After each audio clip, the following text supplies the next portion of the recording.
Me da mucho gusto poder anunciar que este último libro, La invasión de los ángeles caídos, que he escrito recientemente, va a ser una grande bendición y una grande información para todos ustedes. ¿Por qué?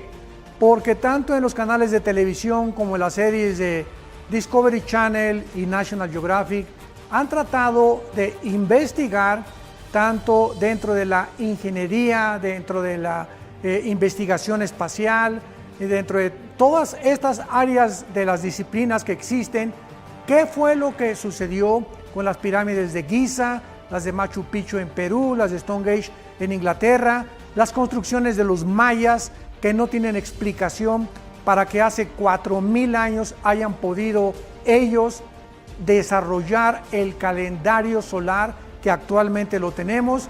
Y todas estas respuestas las pude concentrar en este libro, La invasión de los ángeles caídos, que podrán ustedes conseguir en Editorial Berea y también en Amazon y en todas las librerías cristianas. Estoy seguro que será de grande bendición para todos ustedes.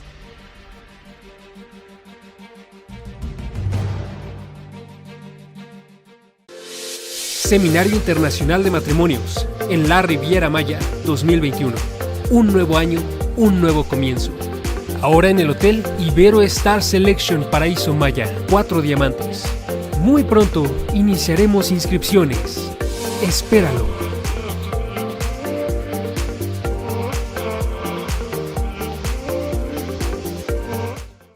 El doctor Armando Alducin presenta Tomo 4 del Antiguo Testamento.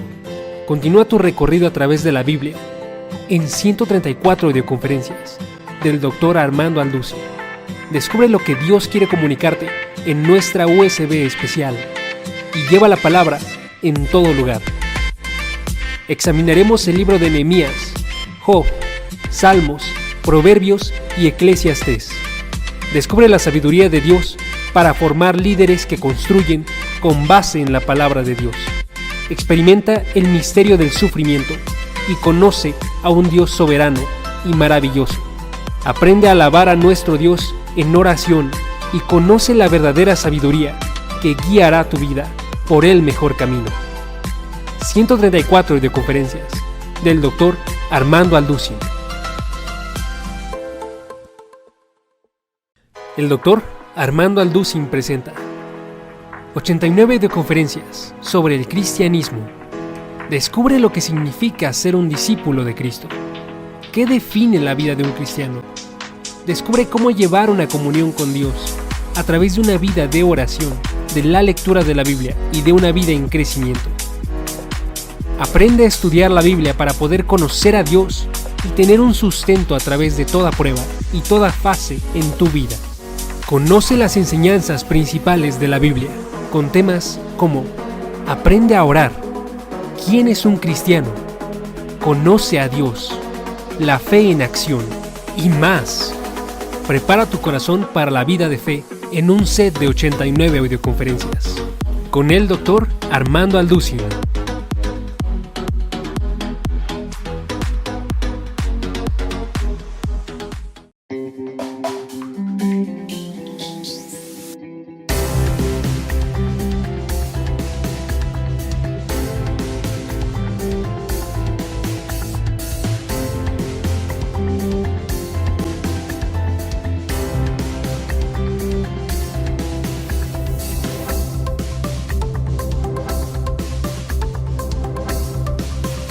Quiero compartirles con ustedes la historia de la iglesia cristiana.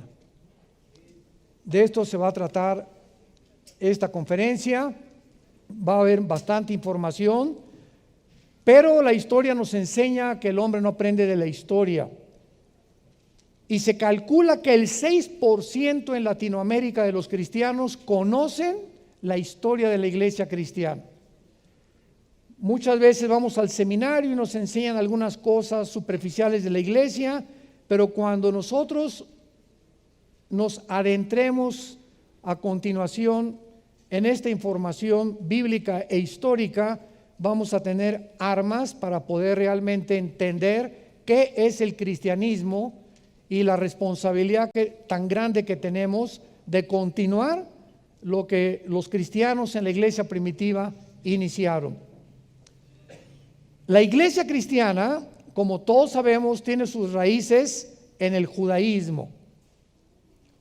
No que el judaísmo sea la iglesia cristiana, sino que Cristo fue judío y los primeros apóstoles fueron judíos. Y Pablo manda en Romanos predicar primero a los judíos y después a los gentiles. Entonces Dios escoge en Israel a un hombre para que a través de este hombre, Jesucristo, pudiera venir la redención del mundo. Podríamos preguntar, ¿y por qué no fue en España? ¿Por qué no fue en Italia? Porque si hubiera sido en Italia, los franceses hubieran dicho, ¿por qué no en Francia? La cuestión es que Dios en su soberanía escoge a un hombre, bueno, Abraham y todos los que vienen de Israel, para poder traer la Biblia y traer el Salvador al mundo. Los primeros cristianos fueron judíos, y cuando los primeros cristianos comenzaron a predicar el evangelio, se enfrentaron con un caos teológico que lo narra el libro de los Hechos. El libro de los Hechos no es un libro doctrinal, es un libro histórico que narra la transición del judaísmo al cristianismo. Entonces, cuando los judíos cristianos de la iglesia primitiva se enfrentaron que Israel no era ya la nación que Dios había escogido para propagar las buenas nuevas, sino que ahora eran los gentiles, hubo un problema teológico gravísimo que tuvieron que convocar un concilio, los apóstoles, para determinar qué cosas del Antiguo Testamento podían seguir vigentes y qué cosas quedaban anuladas. La iglesia primitiva tuvo su inicio en Pentecostés, capítulo 2 de los Hechos. Ahí comienza la iglesia del Nuevo Testamento. Mateo, Marcos, Lucas y Juan. Desgraciadamente, cuando abrimos la Biblia en Mateo dice el Nuevo Testamento, pero el Nuevo Testamento no es Mateo, Marcos, Lucas y Juan, sino que el Nuevo Testamento comienza a partir del capítulo 2 del libro de los Hechos. Los 4 evangelios están bajo el Antiguo Testamento. Entonces, esta es la razón por la cual la última persona que habló del diezmo fue Jesús. Pero jamás se vuelve a mencionar el diezmo, es un ejemplo, en el Nuevo Testamento. ¿Por qué? Porque bajo el Antiguo Testamento era indefectiblemente diezmarás, era obligación. Pero cuando venimos al Nuevo Testamento, quedamos bajo la ley de la libertad. La ley de la libertad y del Espíritu en Cristo Jesús. Romanos 8, 2 y 3. Entonces ahora ya no damos por fuerza, ya no es obligatorio. 1 Corintios 16 del 1 al 2. Ahora cada quien dé como propuso en su corazón. Cada vez aparten el primer día de la semana, ya no es el sábado, ahora tenemos el domingo, porque el domingo vino el Espíritu Santo y el domingo resucitó Jesucristo, es el primer día de la semana cuando adoramos. Una vez me preguntaron que por qué no adorábamos el sábado. Yo les contesté, les ganamos, adoramos el domingo, el lunes, el martes, el miércoles, adoramos todos los días de la semana, porque ahora todos los días son santos para nosotros. Y hemos entrado al descanso, al Shabbat, en Cristo Jesús. Vengan a mí los que están cargados y en mí descansarán. Lo podemos encontrar en Hebreos capítulo 4 también. Entonces, todos estos cambios radicales que hubo, es importante comprenderlos para no regresarnos a la ley. Todo Gálatas fue escrito para combatir a los legalistas. Y decíamos en la mañana, ahora hay iglesias que si pones árbol de Navidad no le va a agradar a Dios. Y si te pones un tatuaje no le va a agradar a Dios. Y las mujeres, ¿qué tipo de pantalones deben de ser? ¿El pelo cómo debe ser? ¿Cortito o muy largo? Y estamos en un mundo de corintios. Así como la iglesia de Corinto, que eran bebés en Cristo y que seguían creyendo que la vida cristiana se vive a través de lo que haces o lo que aparentas o cómo te vistes. Y aunque es importante, claro, vestirnos bien, etcétera, etcétera, Dios ve el corazón. Entonces Dios en Navidad no ve Dios si pusiste árbol. A ver, por favor, los que pongan árbol les pones una tacha, y a los que no pusieron árbol les pones una palomita. ¿Se imagina que Dios nos juzgara y nos calificara de esa manera? Cuando Dios se asoma a vernos a nosotros, el reino de Dios consiste en gozo y paz en el Espíritu Santo. ¿De qué te sirve no poner árbol? No puse árbol y tienes la cara de nuez, amargada. Y cuando llegamos a Navidad, mi esposa pone un árbol precioso y cantamos Jingle Bells y Noche de Paz y estamos contentos y aprovechamos, aunque Cristo no nació el 24, lo aprovechamos para dar testimonio de Jesús. Entonces tenemos que entender ya qué es el cristianismo y salir y romper todas estas cosas que nos encarcelan y que nos atan y que nos hacen vivir bajo la ley. Cuando los cristianos comenzaron a predicar el evangelio, comenzó la persecución. Y gracias a la persecución, dice Romanos 8:4, que comenzó a propagarse el evangelio por todas partes del mundo. Los cristianos fueron llamados por primera vez en Hechos 11:26 en Antioquía cristianos. Ahora, ¿qué cosa es un cristiano y qué diferencia hay entre un cristiano y un religioso? La palabra religión viene de la palabra latín volver, ligos, ligar. Entonces, una persona religiosa es una persona que está volviendo otra vez a ligarse con una deidad o con una fuerza invisible o con el poder, porque siente una conciencia culpable y porque traemos la eternidad en el corazón. Y esa es la religiosidad. Y todas las religiones, sin ninguna excepción, enseñan dos factores comunes denominadores. Todas las religiones, la que tú me quieras enseñar, predican la salvación por las obras y por los sacrificios. Tienes que hacer algo para que Dios te acepte. Tienes que portarte bien para que no te vayas al infierno. Y venimos al cristianismo y contiene un mensaje que no es humano y se llama evangelio. Las buenas noticias, evangelio en el griego. ¿Y cuáles son las buenas noticias? Que Dios le dice al mundo: no tienen ustedes que hacer nada. Eres homosexual, eres lesbiana, borracho, has abortado 10 veces, te dicen el Chapo de Toluca.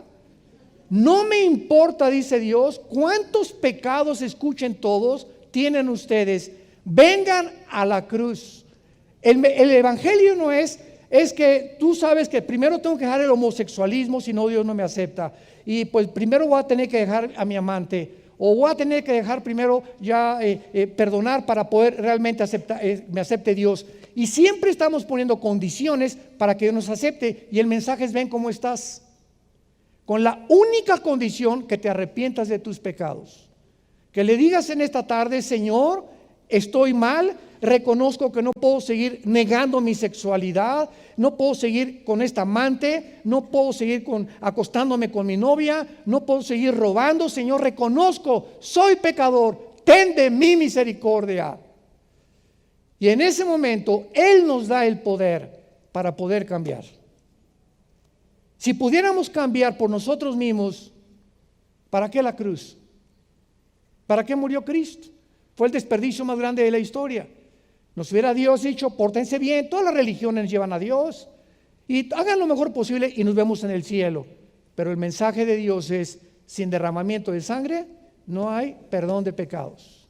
Es a través de la cruz que Él escogió que pudiéramos tú y yo ser reconciliados, como lo acaba de mencionar el hermano Gerace en su magnífica conferencia que nos acaba de brindar. Muy bien, la palabra cristiano se forma de dos palabras: Christos, ungido. Anos en el griego, pequeño. ¿Quién es un cristiano? Un ungido pequeño. No es la persona que es evangélico o que es católico o que es mormón o que es bautista o que es presbiteriano. Es una persona que tiene la unción del Espíritu Santo. ¿Que hay católicos cristianos? Sí los hay, pero tarde o temprano Dios los saca de la iglesia. ¿Hay cristianos mormones? Sí los hay. Un día me encontré en un avión, venía platicando con un misionero mormón que tenía a sus hijos aquí en México porque tienen un capital impresionante para mandar misioneros en el mundo, y venía leyendo la Biblia y creí que era cristiano, ya averigué que era mormón y le pregunté: ¿usted cree en la justificación por la fe? Porque es la doctrina y la columna vertebral de nosotros, la justificación por la fe. Solamente la justificación por la fe, solo fide, solo Cristo, solo Escritura. fueron las tres palabras, las tres frases de la Reforma Protestante. Solo Cristo salva, solo la Biblia y nada más la salvación por fe. Y me contestó este mormón que él creía en la justificación por la fe. Yo me quedé asombrado. Dije, entonces, ¿tú crees que no, es por la gracia? Claro que sí. Y le dije, ¿por qué sí es con los mormones? Y me contestó, porque tengo este conocimiento hace una semana. Leyendo la Biblia e hincado, algo me dijo que yo no podía hacer a un lado la justicia de Dios por medio de la fe. Leyendo el capítulo 3 de Romanos. Y me dice, voy a orar, va a ser un conflicto en mi iglesia, pero estoy seguro que no les va a gustar porque no creemos en eso, ni creemos tampoco que Cristo sea Dios y creemos que puedes tener 10 o 15 esposas. Entonces nos damos cuenta cómo hay cantidad de personas que al mismo tiempo, cantidad de evangélicos, se van a ir al infierno. ¿Me escuchaste? Va a haber miles de evangélicos que se van a ir al infierno porque las iglesias evangélicas están llenas, casi en la mayor parte del mundo, de personas que se dicen cristianas, que nunca se han arrepentido, nunca ha habido un cambio, ni una transformación en sus vidas, y se siguen llamando cristianos, y no lo son. Y si Dios no ha revolucionado tu vida, y tu esposa no te dice que ya cambiaste, y tus hijos no han visto un cambio, y tu novia no ha visto un cambio, y la gente a tu alrededor que te conocía no han visto un cambio en tu vida, es mentira tu cristianismo. Eres religioso nada más. La iglesia nace en Pentecostés cuando el Espíritu Santo nos funde, nos amalgama en lo que se llama el bautismo con el Espíritu Santo. La iglesia local es la iglesia que tenemos ahorita actualmente y la forman personas que se reúnen en un lugar determinado. Pero la iglesia invisible es la iglesia que está en el mundo entero, donde solamente Dios sabe. De esta iglesia, de los presbiterianos, de los bautistas, de católicos, ¿cuántos hay realmente que se han arrepentido y que tienen al Espíritu Santo? Y esa es la iglesia invisible. Entonces la iglesia local, como esta, y en cualquier parte del mundo, está mezclada. Entre cizaña, aquí hay cabritos, cascabeles, hay puercoespines, hay víboras, hay jabalís, hay de todo, hay lobos, y se nos manda a cazar a los lobos y alimentar a las ovejas, porque es la responsabilidad del pastor discernir, ¿verdad?, muchas veces, y cuidar que los lobos no entren a los rebaños, porque en todas las iglesias, en todas, como estoy seguro también en esta reunión, siempre entran espías, y lo sabrá hasta que Cristo regrese. En tu iglesia y en nuestra iglesia es la cizaña mezclada con el trigo. Mueren los apóstoles. El último fue el apóstol Juan, aproximadamente en el año 90-92 después de Cristo, y surgen detrás de ellos los que se conocieron como padres apostólicos en los primeros 2 o 3 siglos de la historia del cristianismo. Vinieron los padres apostólicos, los apologistas o antinicenos, que defendieron la fe y se mantuvieron firmes en las doctrinas básicas del Nuevo Testamento. Después entraron los polemistas o nicenos en el año 225 después de Cristo, que defendieron las herejías, el arrianismo y tantas cosas que comenzaban a atacar la deidad de Jesucristo, que Cristo no podía ser Dios y podía ser humano, etcétera, etcétera. Y finalmente vinieron los teólogos científicos después del año 225 hasta el año 460, y estos teólogos científicos eran cristianos que estudiaban la teología para aplicarla, la teología, a las modalidades científicas y filosóficas del pensamiento de esos tiempos. Y esto nos da una lección tremenda. Todos nosotros, los pastores, tenemos que tener conocimientos básicos de física, de química, de genética, de arqueología, de geografía, por lo menos tratar de hablar otro idioma, tener una preparación más o menos integral para poder presentar defensa. Imagínate que te bajes de un avión o que te inviten a un congreso y está un filósofo ateo, un agnóstico, un escéptico, bastante culto, etcétera, etcétera, y que te pregunte, ¿verdad? Oye, ¿por qué Dios permitió que el diablo existiera? ¿Tienes tú alguna respuesta, una teodicea acerca para defender tu fe? ¿Me puedes demostrar con la Biblia ahorita con 3 versículos que Jesús es Dios? ¿Me podrías demostrar la existencia del infierno con 3 o 4 versículos? Y cuando no estamos preparados, nos damos cuenta que es la razón por la cual el mundo se sigue hundiendo en filosofías. Que ahora ya está la ciencia cristiana y la cienciología que fundó Ron Hubbard y la nueva era, etcétera, etcétera. Y entran corrientes a la iglesia y los cristianos oyen porque no disciernen y siguen esas voces porque no siguen la voz del buen pastor. Entramos al año 300 o al tercer siglo de la era cristiana y el último emperador romano, Constantino, en vísperas de una batalla que se llamó la batalla en Bilbaín, 312 años después de Cristo, dice que vio una visión en el cielo con una cruz que le dijo: bajo este signo vencerás. El emperador Constantino, el último emperador de Roma, manda que el cristianismo se esparza por todo el imperio romano, y ahí nació la mezcla de las personas que comenzaron a llamarse cristianos sin haber experimentado el nuevo nacimiento. Entonces vino una mezcla en ese tiempo con Constantino, donde él al abrazar la religión oficial del cristianismo, y se hizo llamar Pontifex Maximus, que significa constructor de puentes.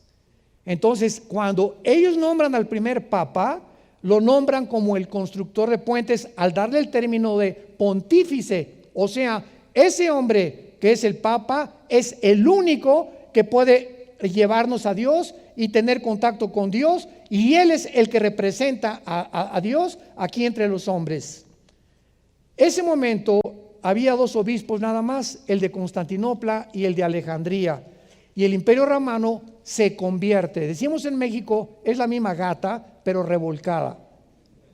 El poder político se convierte en el poder religioso. Vean ustedes esta profecía que se encuentra en Daniel capítulo 2, capítulo 7, que van a ser los 10 imperios o la confederación política de 10 naciones del Medio Oriente y de Europa, que van a formar la confederación del anticristo, pero van a salir del antiguo imperio romano. Y entonces lo que era político se convierte en religioso, y el poder religioso del Vaticano se convierte en el poder más grande por 18 siglos. Y ningún rey en Europa podía casarse sin el permiso del Papa. Nadie podía hacer nada sin el permiso del papado. Controlaron la administración del dinero de más de 12 naciones europeas y comenzaron a imponer el cristianismo, pero no bíblico, sino el cristianismo de Roma. Vinieron entonces, apareció oficialmente el primer papa en el año 4, alcanzó su cenit en el siglo XIV y XV, y se convierte el papado en el control de todos los reyes, y hasta ahorita el Vaticano es el estado más rico del mundo. Hace poco mi esposa y yo tuvimos el privilegio de ir al Vaticano, no a persinarnos desde luego. Y cuando esa época que vino mi esposa al Vaticano, había una puerta que decía que en ese día los que atravesaron la puerta y entraron al Vaticano, sus pecados eran perdonados. Se introdujeron al cristianismo más de 36 herejías. Estoy hablando no de errores doctrinales, de herejías. En el año 375, váyanlo apuntando, se involucra a la iglesia romana para que los santos sean nuestros intercesores. San Lucas, San Cristóbal Tadeo, tal y tal, y hay que ir a algún hombre que se le reconozca como santo para que él interceda por nosotros. En el año 394 se introduce la misa. Ahí me encanta preguntarles con todo el respeto que merecen a nuestros hermanos, a nuestros amigos católicos. Oye, tú sabes, tú eres católico, sí. Pregúntale, el 98% de los católicos que tú les preguntes, ¿qué es la misa? No te saben contestar. pues es la Eucaristía, etcétera, etcétera. Escúchame, de acuerdo al Concilio de Trento, la misa es la repetición del sacrificio de Jesucristo por los vivos y los muertos. O sea, cuando Cristo muere en la cruz, se brincan la cruz y siguen ofreciendo sacrificios. Y dice, por ejemplo, Hebreos capítulo 10, que con un solo sacrificio Cristo nos hizo perfectos para siempre. Ya no hay más sacrificios. Yo recuerdo cuando era niño, estudiamos en colegio de lasallistas y a los 13 años me convencieron para ser cura. Imagínense nada más. Entonces me fui al seminario, estuve en un seminario salesiano en Acapulco, Guerrero, y ahí estuve internado como casi un mes. Y recuerdo que una noche llegó un obispo, estábamos cenando, éramos como unos 15, 16 jóvenes que queríamos abrazar el celibato. Y entonces le preguntamos qué es el celibato sacerdotal, y el obispo nos dice: bueno, quiero que sepan que ninguno de ustedes se va a poder casar. Y nos volteamos a ver todos. ¿Por qué? Porque tienen que hacer, antes de que los ordenemos, tienen que hacer el voto del celibato sacerdotal. O sea, que se tienen que mantener vírgenes hasta la muerte. Y recuerdo que pues nos acostamos así, ¿verdad? Medio, a mí como que no me caía muy el 20, y al amanecer nos levantamos a las 5:30 a rezar el rosario. A través del cuarto donde yo tenía, había una ventana muy grande y pasó una güerita en una bicicleta. Esto es tremendo, ¿no? Y me acuerdo que me atrajo mucho la güerita. Y como a las 8:30 de la mañana le hablé a mi papá y lo comencé a contar con mis amigos. Le dije: a mí me gustan las mujeres, ¿cómo que no voy a poder casar? Y le dije: papá, fíjate que anoche nos dijeron que teníamos que hacer este voto, y tengo una güerita que estoy pensando, desde que la veo sigo pensando en ella, así que yo no creo que pueda ser cura. Mi papá estaba feliz porque no quería que yo abrazara el celibato. A las 10 de la mañana fue y me recogió. Yo me decepcioné tanto de esta religión, me decepcioné tanto que a los 14 años me hice ateo. A los 16 años formé parte del Partido Comunista Mexicano. Estuve en la cárcel 2 veces, nos torturaron, nos persiguieron. Estudié la dialéctica materialista, estudié a Engels, a Marx, a todos. Tenía la foto del Che Guevara arriba de mi casa, hasta que mi hermano Alejandro, que fue el que me llevó a Cristo, me mostró, ¿verdad?, que no era una religión. Yo no quería saber de ninguna religión. Le dije: todas las religiones son mentirosas, nadie se pone de acuerdo. Uno dice que los hindúes, otros que los mormones, otro que los musulmanes, que el islam, otro que los católicos, otro que los protestantes. ¿Quién tiene la razón? Y mi hermano me dijo: nadie la tiene la razón, créele a Jesús. Te vengo a presentar un hombre que murió en una cruz, fue enterrado y resucitado a los 3 días. Créele a él. Fue el mensaje que le dio a la mujer samaritana. Mis padres adoraron este monte. Ustedes los judíos dicen que en Jerusalén. Jesús dijo: créeme, a él créele a Jesús, él tiene la verdad. Y esta verdad se encuentra en las Sagradas Escrituras. En el año 526 se introduce la extrema unción. En otras palabras, la administración de los óleos, que si tú estás muriendo y llega un cura o un padre, como le llaman, y te pone los santos óleos, ya no te vas al infierno, te vas al purgatorio. En el año 593 se introduce el purgatorio, que es un lugar temporal para expiar los pecados. Pero si tú tienes dinero y se murió tu compadre, y a lo mejor fue borracho, parrandero y jugador, y tu compadre está en el purgatorio, y tú pagas misas gregorianas, las tienes que pagar, le sacan 2000 años de purgatorio a tu compadre. Nos reímos ahora, ¿verdad?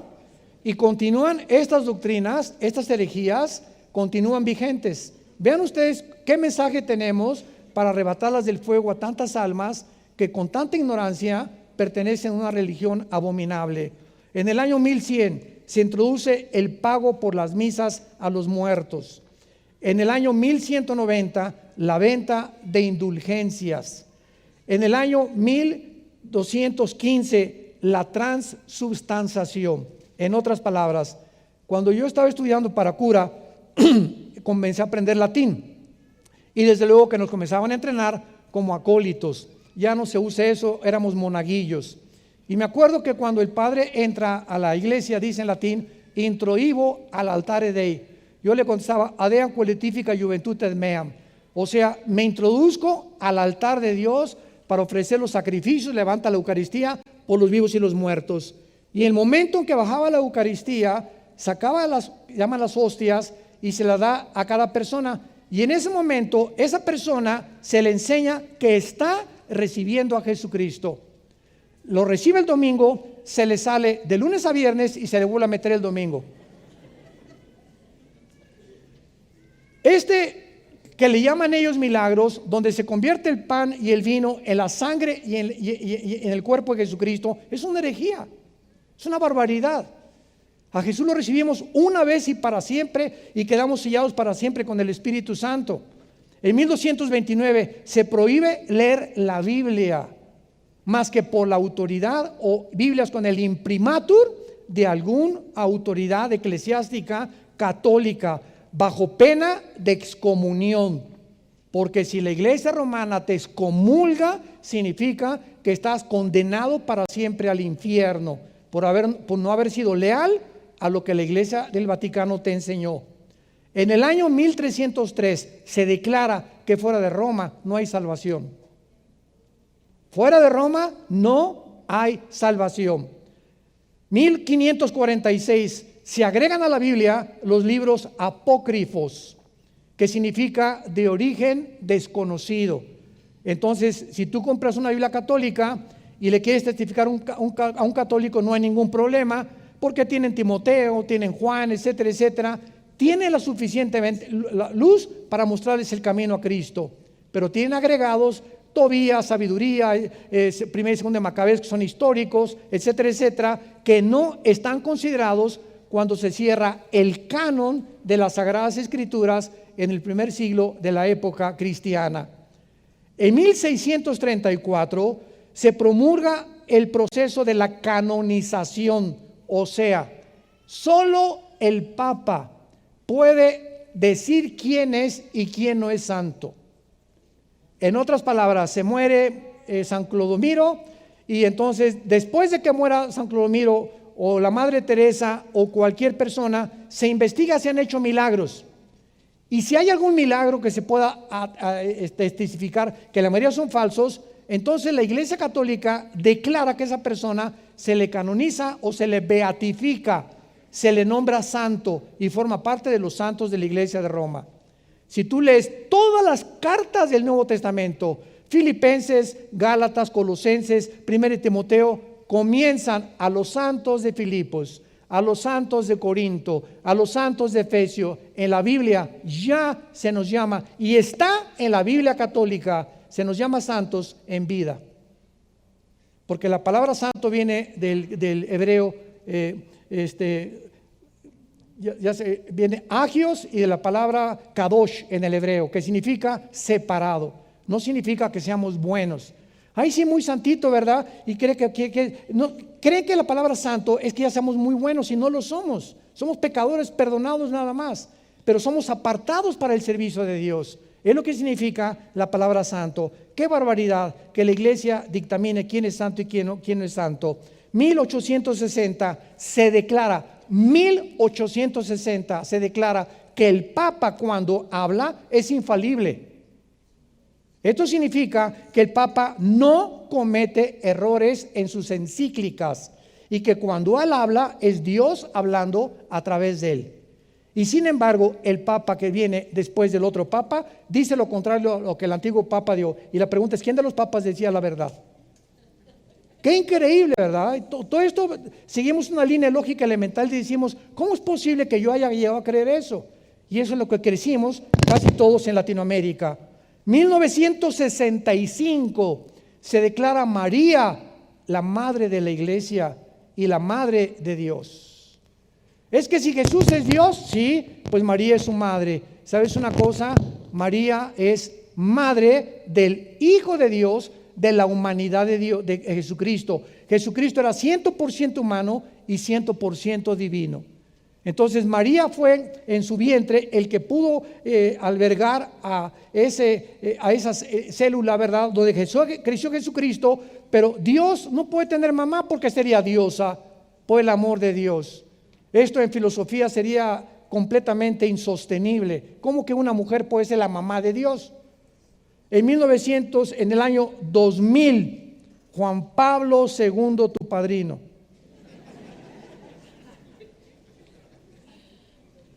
Declara a María redentora junto con Cristo.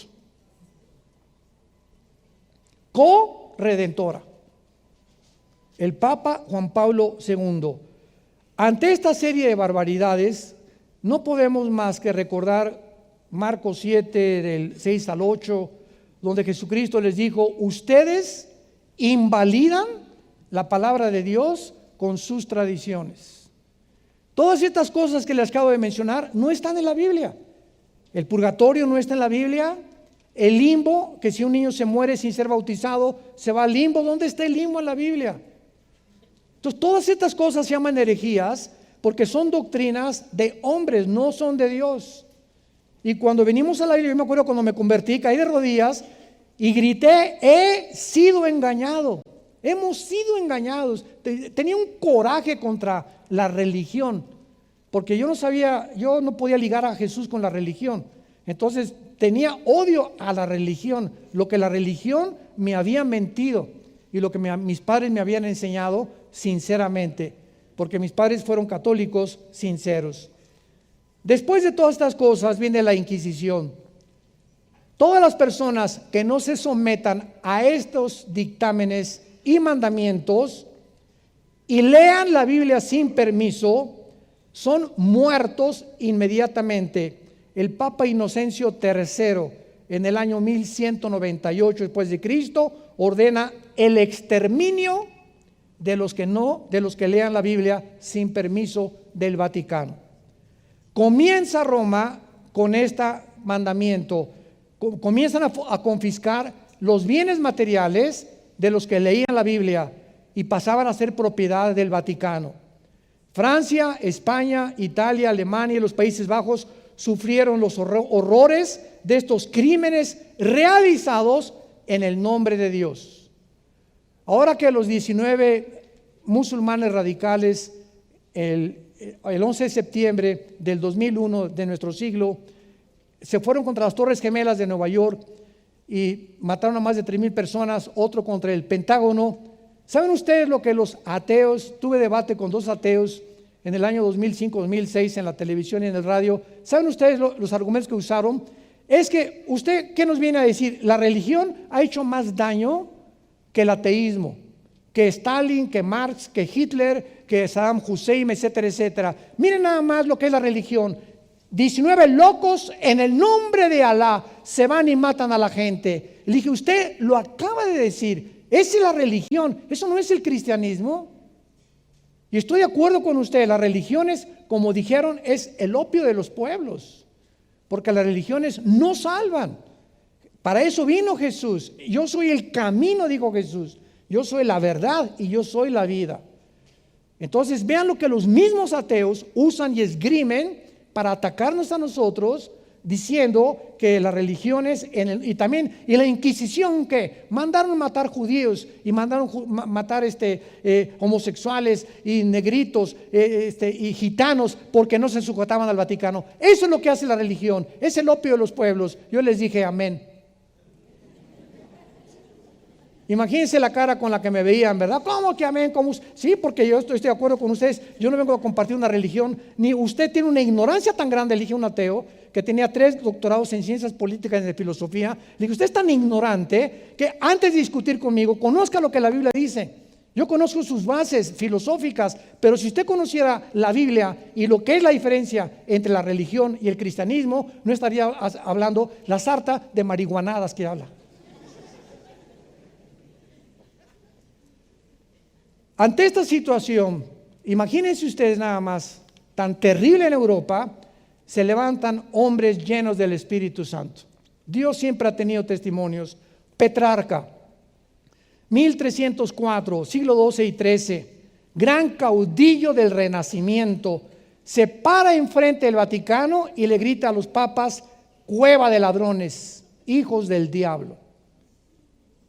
A Petrarca lo cuelgan y lo ahorcan en Venecia y lo condenan a muerte. Juan Wycliffe, 1324, profesor de la Universidad de Oxford, Inglaterra, predica contra la tiranía del Vaticano, del clero. Se opone a los papas, a los cardenales, a los monjes, a los monasterios, y defendiendo el derecho del pueblo a leer la Biblia. Juan Hus, 1415, rector de la Universidad de Praga, discípulo de Wycliffe, predicador intrépido, ataca los vicios de los papas. En aquel tiempo los papas eran homosexuales, los ordenaban a los 12 años, 3 o 4 papas matan a su familia. Dice, ¿cómo es posible que estos hombres se estén atreviendo a decir que son los representantes de Dios? Giacomo Savonarola, 1498 después de Cristo, originario de Florencia, Italia, denunciaba como un profeta hebreo el sensualismo, los vicios y los pecados del Vaticano. De forma milagrosa, la ciudad de Roma estuvo a punto de reformarse, pero el Papa Alejandro VI lo quiso callar haciéndolo cardenal. Savonarola lo rechaza, lo ahorcan y lo queman en la Plaza Mayor de Florencia, 19 años antes que Martín Lutero publicara sus 95 tesis en Wittenberg, Alemania. Viene Martín Lutero y era un monje atormentado en un monasterio en Alemania. Encabeza la reforma que se llamó protestante, porque los que se oponían a Roma se les llamaba protestantes, porque protestaban contra el Papa. Nació en la ciudad de Eisleben, Alemania, ingresa a la Universidad de Erfurt, 1501, y estudia leyes, se recibe como abogado. En 1505 ingresa a un monasterio y en 1508 leyendo el libro de Romanos, a escondidas, nadie sabe cómo apareció Lutero con este Nuevo Testamento, descubre que la salvación no es por obras, no es por el cardenal, no es por el Papa, no es por los santos, no es por nadie, sino por la fe en lo que Cristo hizo en una cruz. Él comienza a descubrir que no son los sacramentos, ni las peregrinaciones, ni los sacrificios a la villa, ni las indulgencias, ni las buenas obras, lo que el Papa y el Vaticano imponía al pueblo.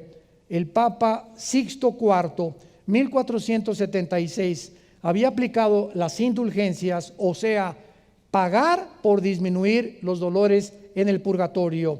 Entonces citan en 1517 a Martín Lutero y comienza Martín Lutero a horrorizarse, y en 1517 va y cuelga en la puerta principal de la catedral de Wittenberg las 95 tesis. Esto dice Roma, esto dice la Biblia.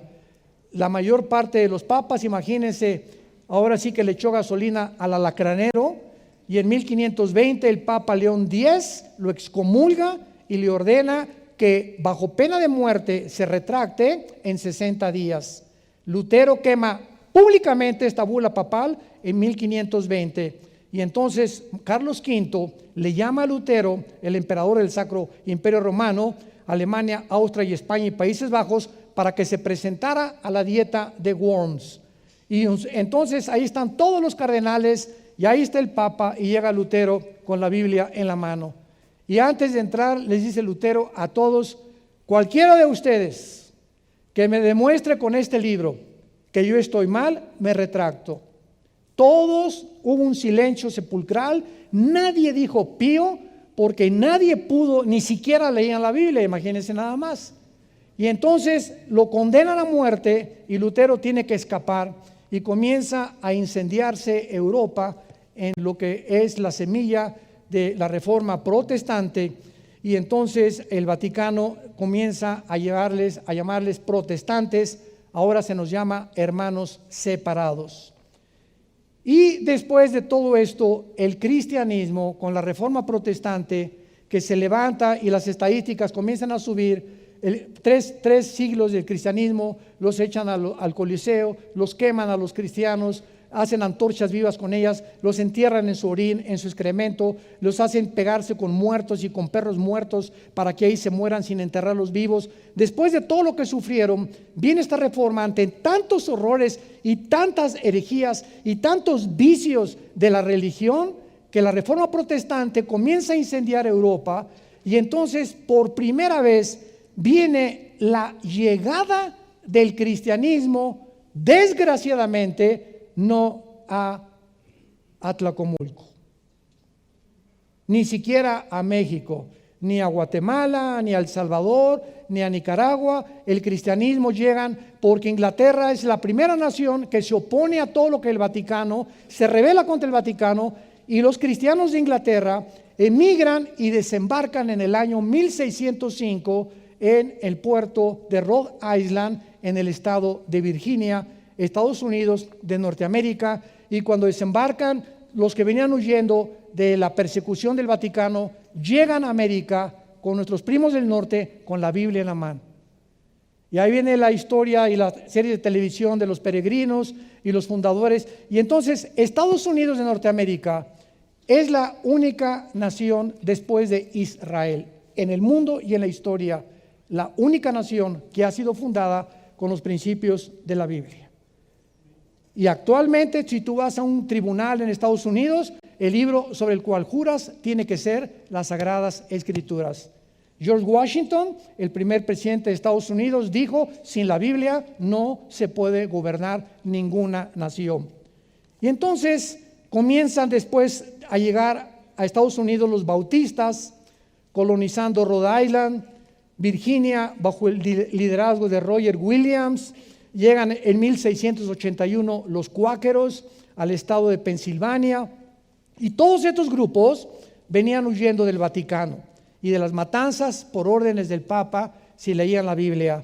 Y comienza, después de esta inundación del Evangelio en Estados Unidos, las misiones mundiales, que ha sido el movimiento más importante de la historia del cristianismo, porque nos provee de historias de héroes de la fe, de abnegación, como las vidas de David Livingstone, Hudson Taylor, que llevó el Evangelio a la China, Guillermo Carey a la India, Morrison, Moffat, hombres que llevaron y comenzó Estados Unidos a expandir el mensaje de este libro, y llegaron algunos a Centroamérica, América Latina, y casi el 65% de las iglesias construidas en América Latina fueron construidas por dinero de Estados Unidos.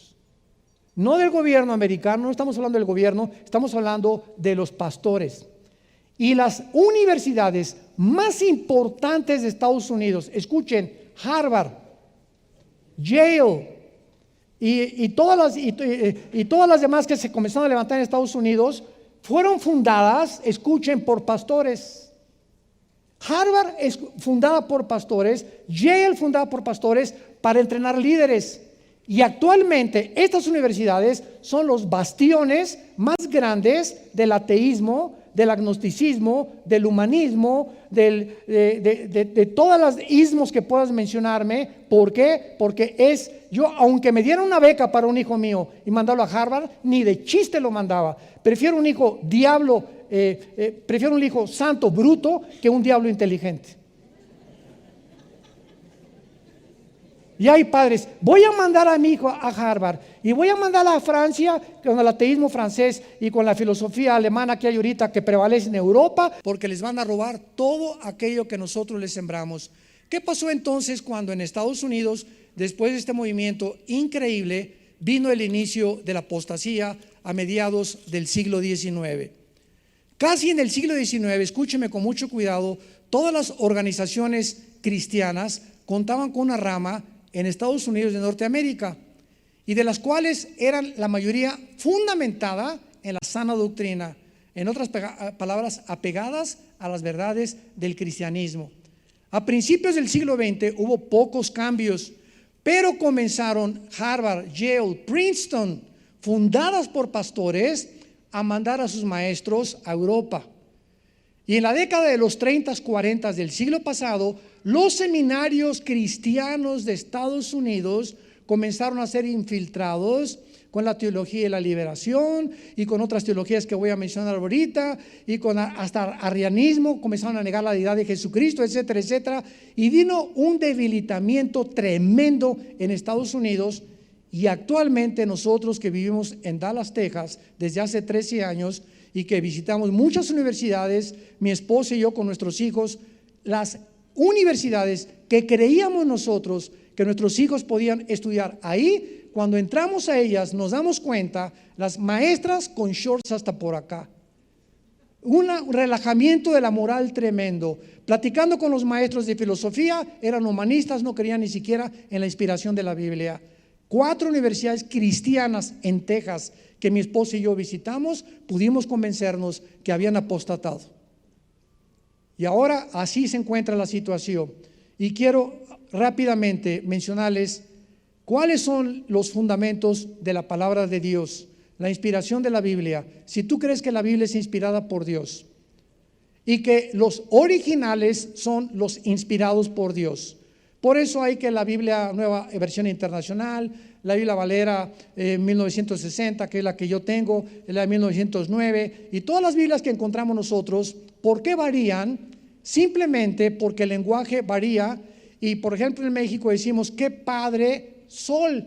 Imagínense en inglés what father son. Si yo la quisiera traducir ese barbarismo al inglés, no cuadra, porque lo que a nosotros es un chiste, en inglés es otro. Aquí decimos pásame el popote para tomar un refresco. En Guatemala pásame la pajilla, en Colombia pásame el cervatillo, y así varía. Por eso cuando me preguntaron cuántos idiomas hablaba yo, les dije que hablaba 5 idiomas: costarricense, paraguayo, salvadoreño, mexicano, ¿verdad? Porque en Sudamérica hablamos aquí hasta argentino, ¿verdad? Encontramos tantos léxicos que no cuadran con nosotros, pero esto es lo que significa que la Biblia en su lenguaje original es la inspiración. Entonces una Biblia dice qué maravilloso sol, otro qué bonito sol, pero el contexto tiene que ser el mismo cuando es inspirado, y esa Biblia es completamente apegada a los textos receptus o a los textos originales de la palabra de Dios. Número 2, la salvación por gracia, la redención del pecado mediante la sangre de Cristo, la deidad de Cristo, el nacimiento virginal de Cristo, la Trinidad, la resurrección corporal de Cristo y la necesidad del nuevo nacimiento. Entonces terminamos nosotros con la apostasía que estamos actualmente viviendo en el siglo XXI, donde comenzó a mediados del siglo pasado, y estas doctrinas han ido debilitando el contexto y el canon de las Sagradas Escrituras. La teología de la liberación, 1960-1970. La filosofía socialista y la apostasía teológica se mezclaron en los 60s, cuando comenzó a enseñarse que el cristianismo debería convertirse en la justicia social, en un evangelio social. En otras palabras, las enseñanzas de Roma de que el problema es la pobreza y que para ser espiritual se necesita vivir en una cámara de piedra o meterte en un convento o meterte en un lugar y aislarte del mundo, eso fue lo que hizo que la gente creyera que eso es lo espiritual. Yo recuerdo una vez en la Guatemala antigua me invitaron a un convento de monjitas, me encantan las monjitas, y me preguntó la madre superiora, me dijeron, oiga hermano, quiero que la madre superiora aquí habla con usted. Le dije, sí, con mucho gusto, feliz de la vida que voy al convento a visitarlas. Y me preguntó que cómo se recibía el Espíritu Santo. Y entonces les dije, tenía como 8 monjitas detrás de ella, sentadas en su escritorio, todas muy lindas, ¿verdad? Así, con caras muy bonitas todas. Y les dije, ¿qué hacen aquí? ¿Cómo que qué hacemos aquí? ¿Qué hacen aquí encerradas? ¿Por qué? Porque el mandato es Mateo 28, ir a predicar el evangelio. Ustedes han sido engañadas. ¿Cómo van a ganar a la gente encerradas en un convento?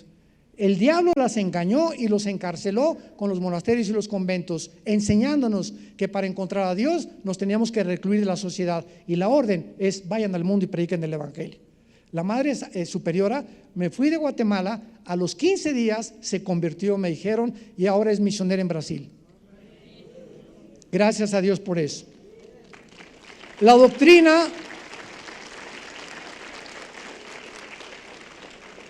la iglesia tiene una obligación que es el evangelismo, el discipulado y las misiones. La iglesia no es una organización de beneficencia pública. La iglesia no está para poder satisfacerle a los pobres sus necesidades. Dice en Gálatas 6:10, a los que son cristianos, hazles mayores favores, porque se lo haces al pobre, se lo haces a Dios. Pero la iglesia tiene la obligación de predicar, discipular y mandar misioneros. Y cuando la iglesia se involucra en obras sociales, en prioridad a la evangelización y al discipulado, ha abandonado la doctrina de la palabra de Dios. Este es uno de los errores más grandes que actualmente se están calificando con la terminología de la justicia social. En segundo lugar, entró la doctrina de la prosperidad. Los católicos enseñan que para ser pobre eres espiritual, válgame Dios, y ahora entra el cristianismo que para ser espiritual tienes que ser rico. Y comienza a propagarse por la televisión y por diferentes medios la famosa teología de la prosperidad. En otras palabras, que Dios quiere bendecir a sus hijos. Y si no tienes 500 personas en tu iglesia, y si no es una iglesia con candeleros franceses y con alfombras persas, y si no tienes aire acondicionado, tú no eres un pastor de éxito. Porque las mega iglesias que tienen esto hacen competencia con los que no están, y los que tienen mega iglesia son realmente los que son bendecidos por Dios. Dios mío, lega Apocalipsis 2:9, la iglesia de Esmirna: tú eres pobre, pero no eres pobre, eres rico. Y cuando enseñamos que para ser espiritual no puedes ser pobre, nos damos cuenta que es un evangelio antibíblico. Nunca escuchen esto, jamás acabaremos con la pobreza, ni con las injusticias sociales, ni con las guerras, hasta que Cristo regrese. Así que el cristiano no es pacifista en el sentido de hacer desfiles y vamos a orar por la paz y que no haya guerra. Esto es antibíblico. Estas manifestaciones de pacifismo enarbolando el cristianismo están completamente equivocados. En tercer lugar, la infiltración del misticismo en los 70s con el famoso revolución del carismatismo. ¿Qué comenzó a pasar? Se comenzó a enseñar que se debía sentir al Espíritu Santo con señales, movimientos, caídas, para estar seguro de tenerlo. Y se comenzó a enseñar la nueva unción. Vengan a recibir la nueva unción. Hemos hablado bastante de esto en la mañana, que es una sola unción cuando recibimos a Cristo como el Salvador. Ya no hay 2 o 3 unciones, hay llenuras, pero no nuevas unciones. Y se comenzó a enseñar que es mejor no hablar de doctrina, ni tampoco se necesita teología, porque las doctrinas dividen. Y se comenzó a enseñar al pueblo que deberíamos buscar experiencias místicas. Yo recuerdo que fui a una iglesia donde pasé y uno de los dirigentes así me puso de esa y me quería tumbar. Y lo agarré la corbata y le dije: a mí no me tumbas, le dije. A mí no es el Espíritu Santo, tú eres el que me estás tumbando, no el Espíritu Santo. Y había iglesias donde comenzaban a tumbar a la gente y ponían atrás catchers que los cacharan. Le dije: si el Espíritu Santo te tumba, ¿tú crees que te quiere descalabrar? ¿Tú crees que te vayas contra una así, que te va a romper la cabeza? Si es del Espíritu Santo, déjalo. No, el Espíritu Santo no quiere matar a ninguna persona. No es que tiene que haber atrás alguien que los cache. Que cayó polvito de oro del cielo, lenguas, risa santa, vómito santo, chicles santos, bautismo con mangueras santos, ladridos de perros santos, rugidos santos, trapos ungidos. A mi casa y a la casa de ustedes llegaban sobres de predicadores que si yo venía una mancha de aceite que venía ungido ese sobre, y si yo mandaba $100, me protegían durante 10 meses de las maldiciones del diablo. Increíble, y la gente lo hace y lo sigue creyendo. Y finalmente cobrar por predicar y el ecumenismo.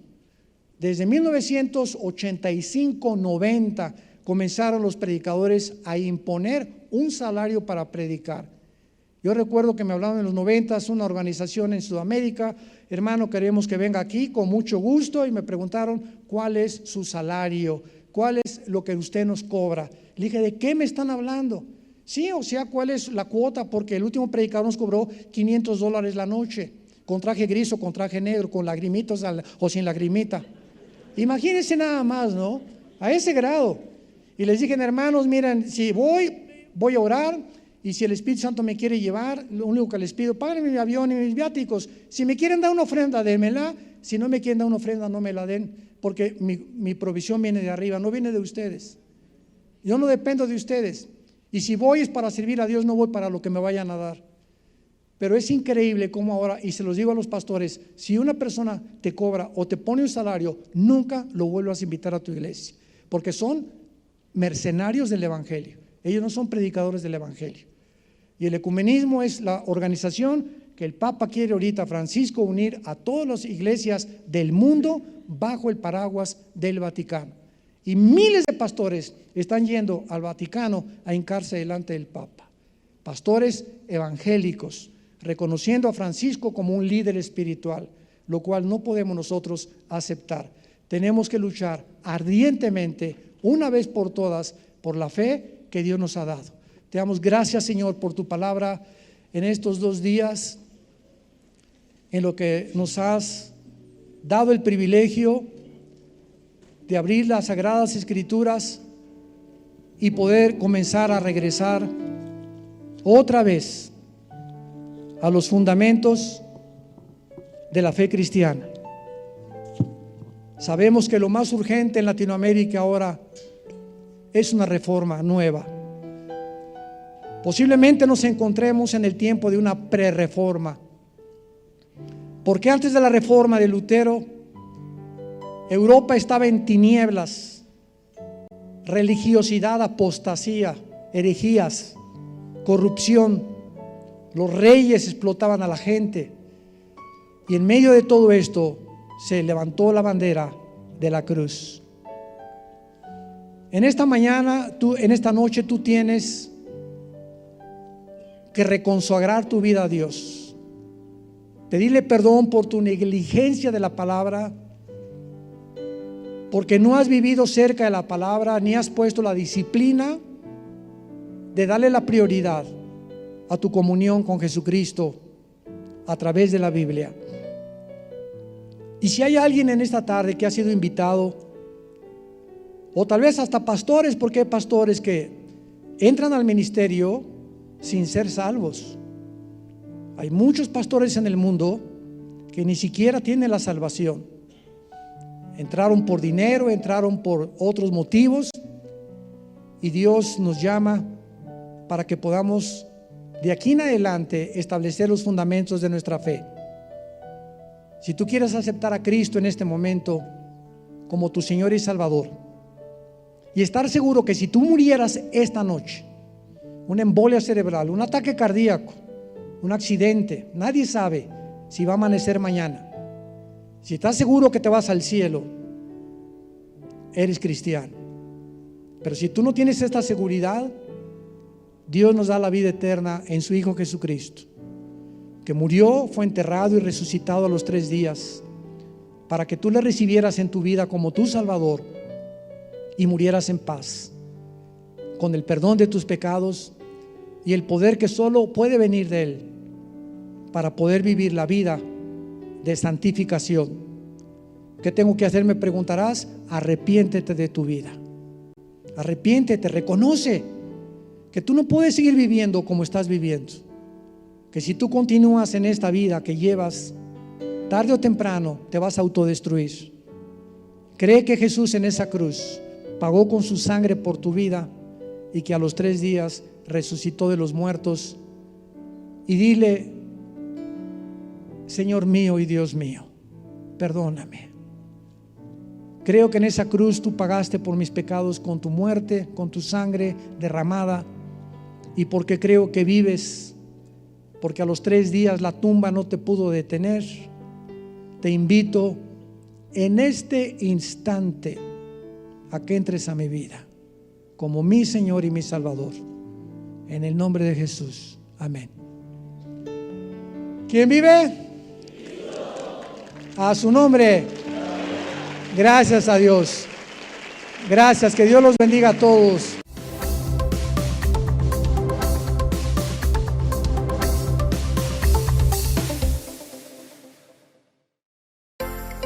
Vida Nueva para el Mundo se sostiene y propaga el mensaje de salvación de Jesucristo gracias a Dios y a tus donativos. Llevemos juntos el Evangelio de Jesucristo al mundo entero. Realizamos eventos, seminarios, congresos y diferentes programas para dar a conocer el mensaje de salvación y el poder de nuestro Señor, transformando y edificando vidas de mujeres, hombres, niños alrededor del mundo. ¿Qué pasa cuando decides hacer tu donativo? Aunque no puedas llevar la palabra personalmente a todo el mundo, de esta forma lo estás haciendo. Con tus donativos o aportaciones, Estás sembrando y formando parte de lo que Dios está haciendo en su obra. Estás ayudando a traer luz a la oscuridad, paz al conflicto y esperanza a los que no tienen ninguna. Dona desde México.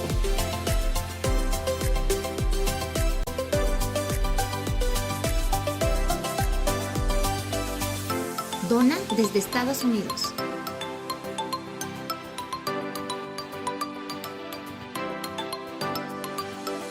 Para el resto de donaciones de otras partes del mundo, www.vidanuevaparaelmundo.org.mx/dona. Estamos cumpliendo la gran comisión. Por tanto, vayan y hagan discípulos a todas las naciones, bautizándolos en el nombre del Padre, del Hijo y del Espíritu Santo, enseñándoles que guarden todas las cosas que les he mandado. Y he aquí que yo estoy con ustedes todos los días hasta el fin del mundo.